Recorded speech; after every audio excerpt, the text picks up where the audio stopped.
जय श्री कृष्ण मित्रों, कैसे हैं आप सब। आशा है आप सब ठीक होंगे और आपने पिछले लेसन्स भी रिवाइज किए होंगे और बोलने की भी प्रैक्टिस कर रहे होंगे। तो हम पार्ट्स ऑफ स्पीच कर रहे हैं जिसमें आज हम इंटरजेक्शन करेंगे, जो कि इम्पोर्टेंट पार्ट ऑफ स्पीच है, जिसे हिंदी में विस्मयादि बोधक शब्द भी कहते हैं। अब ये इंटरजेक्शंस जो होते हैं, ये वो शब्द होते हैं जो हमारी भावनाएं बताते हैं।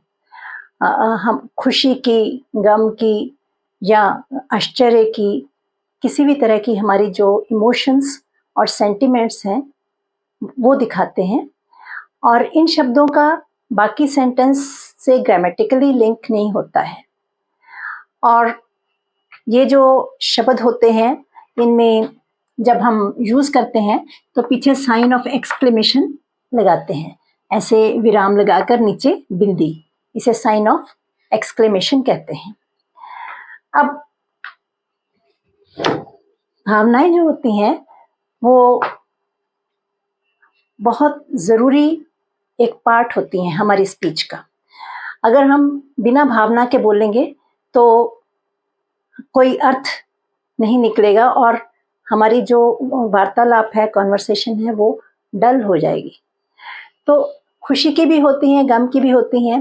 जैसे आपको कोई खाना बहुत पसंद आया, वाह क्या खाना है, क्या भोजन बना है, wow what a tasty food. ठीक है, इस तरह से अगर हम कहें व्हाट अ टेस्टी फूड, तो उसमें भावना नहीं है। चलिए एक छोटा सा और सेंटेंस हम लेते हैं। Is he your brother? ये एक छोटा सा सेंटेंस है, क्वेश्चन मार्क। अब इसमें भावनाएं हमारी कैसे सेंटेंस को बदलती हैं ये हम देखेंगे। जैसे अगर मैं उससे पूछती हूँ, दूसरे इंसान से, is he your brother? Is he your brother, इसका मतलब क्या है कि मुझे यकीन नहीं हो रहा कि ये तुम्हारा भाई है, कि आप तो इतने अच्छे हो और ये इतना शरारती है। तो यहां पर मैंने ही पर स्ट्रेस किया और आश्चर्य व्यक्त किया। और अगर मैं कहती हूं is he your brother? Is he your brother, अब मैंने योर पर स्ट्रेस किया कि ये किसी और का भाई तो नहीं है, ये तुम्हारा ही भाई है। इज ही योर ब्रदर, तो यहां पर कुछ और तरह का विचार व्यक्त हो रहा है। इसी तरह से इज ही योर ब्रदर, मैं पूछ रही हूं, यहां पर ब्रदर पर स्ट्रेस लगा रही हूं, तो मुझे आश्चर्य हो रहा है, क्या वे तुम्हारा भाई है या कोई फ्रेंड है? Is he your brother? अब अगर मैं सीधा ही बोलती जाऊं is he your brother, is he your brother, is he your brother, तो तीनों में कोई अंतर नहीं लगेगा। पर जब हम एक चीज को स्ट्रेस करते हैं तो अंतर स्पष्ट दिखाई देता है। इसी तरह जो भावनाएं होती हैं उनमें भी इसी तरह से अंतर दिखाई देता है जब हम इंटरजेक्शंस का यूज करते हैं। जैसे जॉय की भावना है, खुशी की, हैप्पीनेस की, तो उसमें किसी ने मैच जीत लिया, hurrah we have won the match. अब हुर्रा ऐसे लगाकर पीछे साइन ऑफ एक्सक्लेमेशन लगेगा, तो इसमें we have won the match, इतनी खुशी होती है। वो अगर टीम होती है तो वो सब बहुत खुश होते हैं, तो इसी तरह के एक्सप्रेशंस उनके होते हैं। वो सीधे ऐसे नहीं बोलते we have won the match. क्या इसमें एक खुशी प्रकट होती है, तो वो इंटरजेक्शन है। जैसे हुर्रा, तो साथ में साइन ऑफ एक्सक्लेमेशन लगता है। इसी तरह से खुशी और जैसे प्रकट करते हैं, congratulations, you have a baby girl, congratulations. अब इसको बोलने का हमारा एक्सप्रेशन ठीक होना चाहिए। जैसे हम अपनी हिंदी में बोलते हैं या अपनी मातृभाषा कोई भी है, पंजाबी है या कोई भी हमारी मातृभाषा है, उसमें हम अपने पूरे एक्सप्रेशंस व्यक्त करते हैं, वैसे ही इंग्लिश में भी हमें पूरे एक्सप्रेशंस व्यक्त करने चाहिए। Congratulations, you have a baby girl, ठीक है। तो ये है जॉय के एक्सप्रेशंस। इसी तरह से अप्रूवल होती है, किसी चीज को हम किसी इंसान को या कुछ इंसानों को हम जब अप्रिशिएट करते हैं तो उसको अप्रूवल कहते हैं कि हाँ हम सहमति दे रहे हैं कि हाँ हाँ तो ये कर सकता है, हम उसको आगे बढ़ने के लिए उत्साहित कर रहे हैं। तो जैसे bravo, this trophy belongs to you this time. अब कोई मैच खेल रहा है, ठीक है, दो टीम्स मैच खेल रही हैं, तो उनको उत्साहित करना है, तो क्या शब्द यूज कर रहे हैं? Bravo, this trophy belongs to you this time, कि ये जो ट्रॉफी है इस बार आप जीतोगे, ठीक है, ये आपके पास आएगी। तो ये शब्द जो है ये सारे सेंटेंस को एक नया मीनिंग दे रहा है। इसमें अप्रूवल में वेल डन भी कह सकते हैं, ओके भी कह सकते हैं। इस तरह के शब्द जो है ये अप्रूवल के लिए यूज किए जाते हैं। इसी तरह से और भी शब्द होते हैं, जैसे सॉरो, अब कोई दुखी है तो क्या शब्द यूज होते हैं? Alas, his father passed away yesterday. अब हमारा एक्सप्रेशन बिल्कुल बदल गया, alas, his father passed away yesterday. तो पास्ड अवे मीन्स गुजर गए, उनकी डेथ हो गई, ठीक है। डाइड यस्टरडे भी कह सकते हैं, परंतु पास्ट अवे कुछ बेटर शब्द है जो इतना ज्यादा हर्ट नहीं करता, ठीक है। तो alas, his father passed away yesterday. Oh, we lost him. Oh, अब ओह शब्द क्या दुख व्यक्त कर रहा है? ओह, वी लॉस्ट हिम, यानी हमने उसे खो दिया। बेशक कोई इंसान खत्म हो गया, उसकी डेथ हो गई, या कोई इंसान दूर चला गया, तो दुख होता है।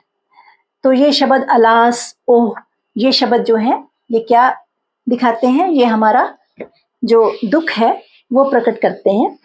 अब हम अपने जो शब्दों को, सेंटेंसेस को बिना किसी एक्सप्रेशन के तो बोल नहीं सकते, तो ये हमारे एक्सप्रेशंस होते हैं।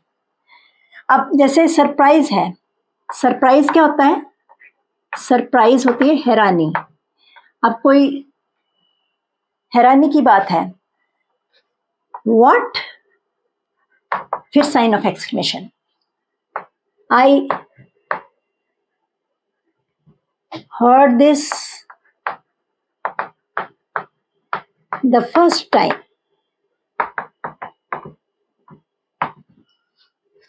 क्या? ये मैंने पहली बार सुना।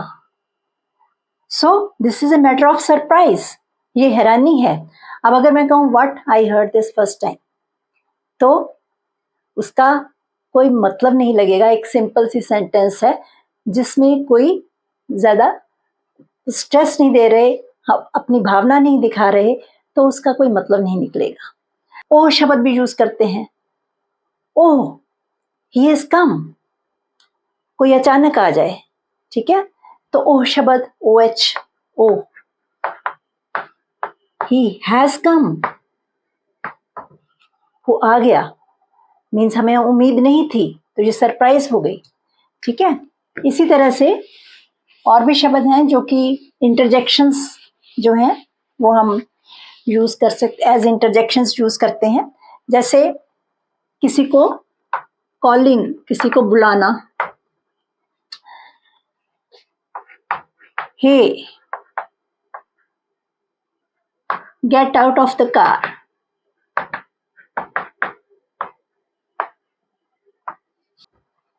कॉलिंग में क्या होता है?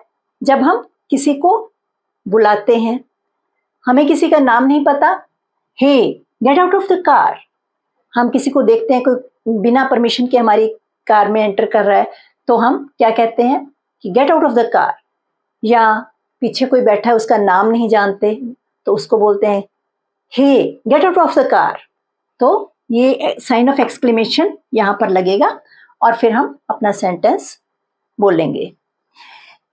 इसी तरह से hello, what are you doing?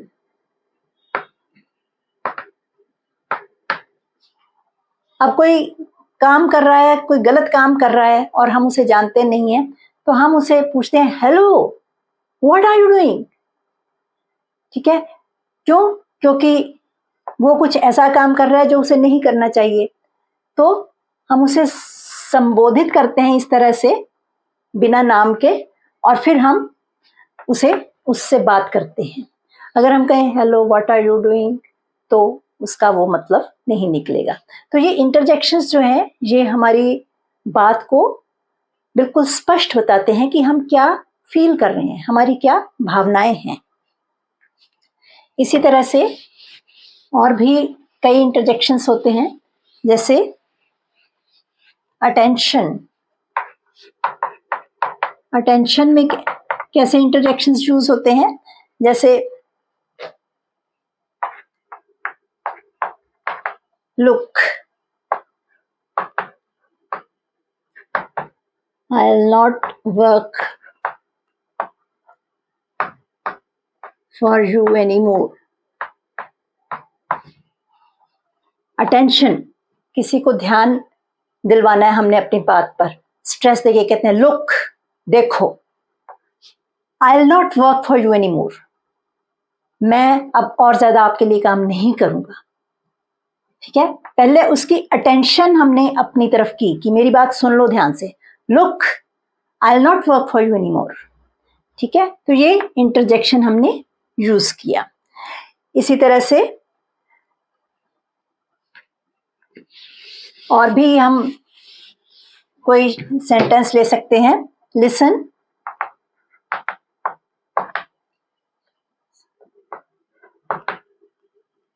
I have to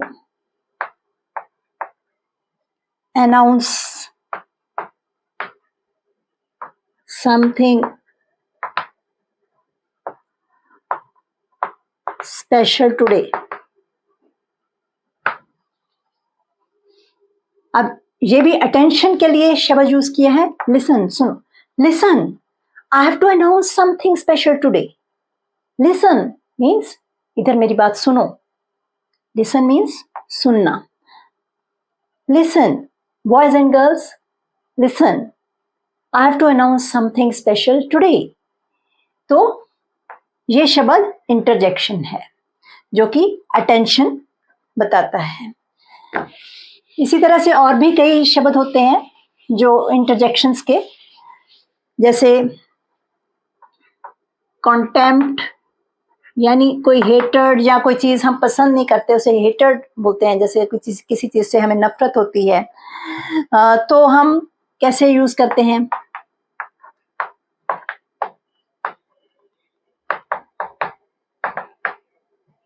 Yuck, I don't like that fruit.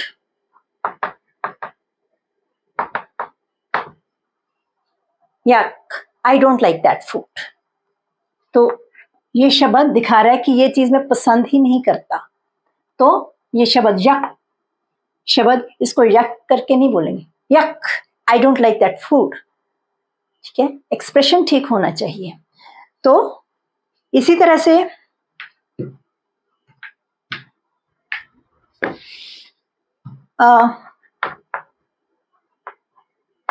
Soldier and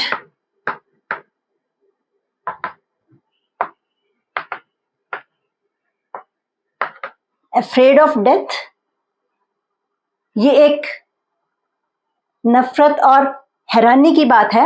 एक सिपाही और मौत से डरता है, a soldier and afraid of death.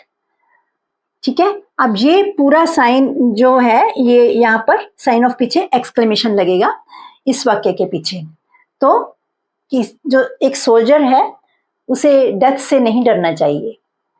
इस तरह से जो शब्द हैं, ये वाक्य जो है ये हमारा कॉन्टेम्प्ट बता रहा है कि ये किस तरह से हमें ये बात पसंद नहीं है।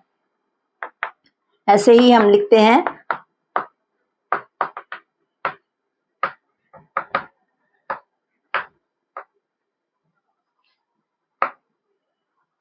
You, it's so dirty. अरे ये कितना गंदा है, इट्स सो डर्टी। तो EW ये भी इंटरजेक्शन है, इसके पीछे इस तरह से एक्सक्लेमेशन का साइन लगेगा और इट्स सो डर्टी। अब सीधा कोई बोल दे इट्स सो डर्टी तो वो कुछ और मतलब निकलता है कि ये गंदा है। इसका मतलब ये बहुत ही गंदा और हमें पसंद नहीं आ रहा जब हम ये शब्द यूज करते हैं, हमें ये चीज अच्छी नहीं लग रही।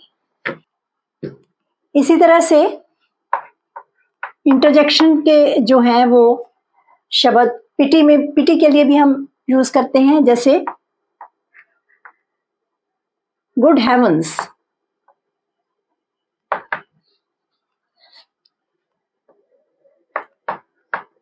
हर face is so terrible after acid attack.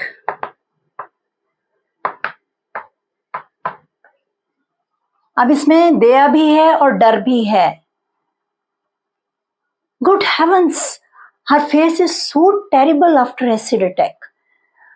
हे भगवान, उसका चेहरा इतना भयानक हो गया एसिड अटैक के बाद। ठीक है, तो एसिड होता है तेजाब, जो इस तरह से कई गलत काम करते हैं, तो इसमें हम उसके लिए दया भी है और एक डर भी है। तो इस तरह के शब्द यूज किए जाते हैं जो कि हम नेचुरली हमारे मुंह से निकलते हैं कि हे भगवान, ये क्या हो गया, कितना गलत हो गया इसके साथ।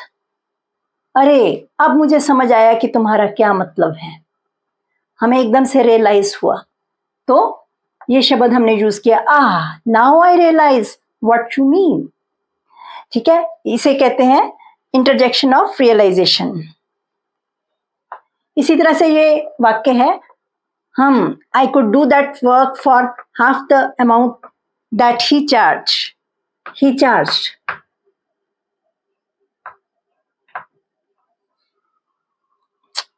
तो कैसे पढ़ेंगे इसे? I could do that work for half the amount he charged. जितना उसने चार्ज किया उससे आधे में मैं ये काम कर सकता था। तो ये शब्द इंटरजेक्शन दिखाता है और साथ में साइन ऑफ एक्सक्लेमेशन है कि मेरे को ये रियलाइज हो रहा है कि ये काम जो है, जो उसने किया, करवाया, वो ज्यादा दाम देकर करवाया और मैं इसको सस्ते में कर सकता था। इसी तरह से इंटरजेक्शंस मिस्टेक्स भी बताते हैं। हमारी कोई गलती हो जाती है, मिस्टेक्स, तो oops, I did not see those skates there. ये गलती लग गई, अरे मैंने वो स्केट्स पड़े हुए वहां नहीं देखे। oops, I did see those skates there, कि मेरे को गलती लग गई, मैंने वो देखे ही नहीं। ये जो मिस्टेक हुई मेरे से, ओ माई, अब ओ माई भी कहते हैं, ओ माई गॉड भी कहते हैं, हे भगवान। ठीक है, तो इसको कई इसमें गॉड आगे लगाते हैं, तो ओ माई का मतलब गॉड के लिए ही कह रहे हैं। ओ माई, आई टुक द रॉन्ग की, हे भगवान मैं गलत चाबी ले आया, मतलब मेरे से गलती हो गई। इसी तरह से और भी बन सकता है गलती के लिए, oops, I pressed the wrong button.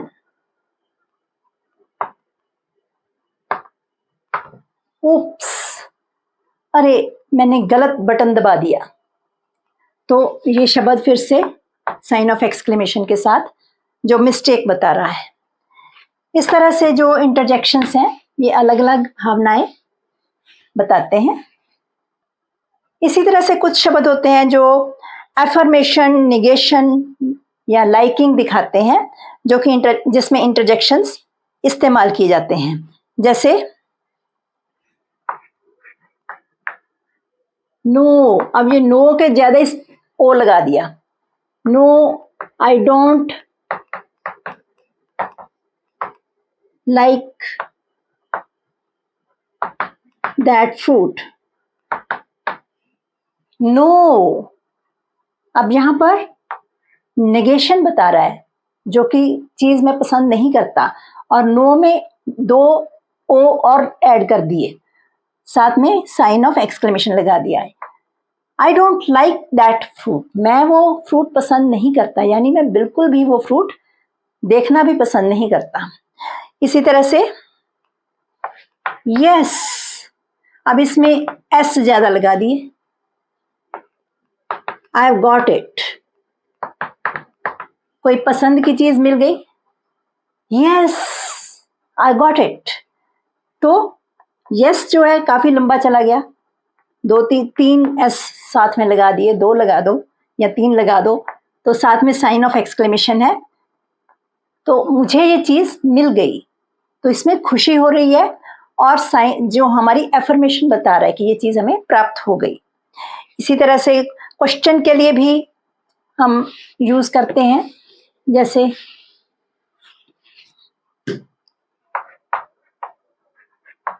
Hello, is there anybody home?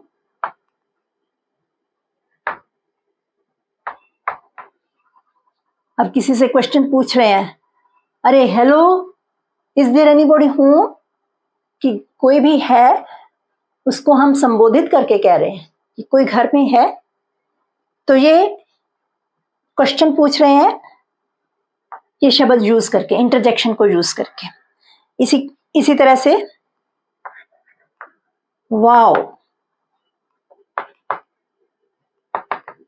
That's totally awesome,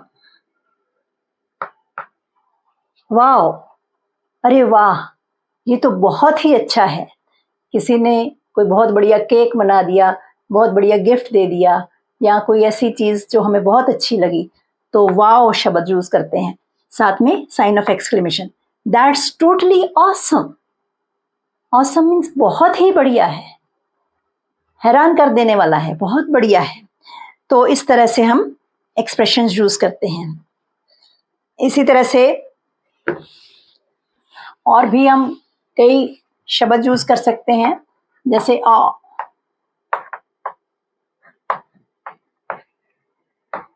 the baby is so innocent,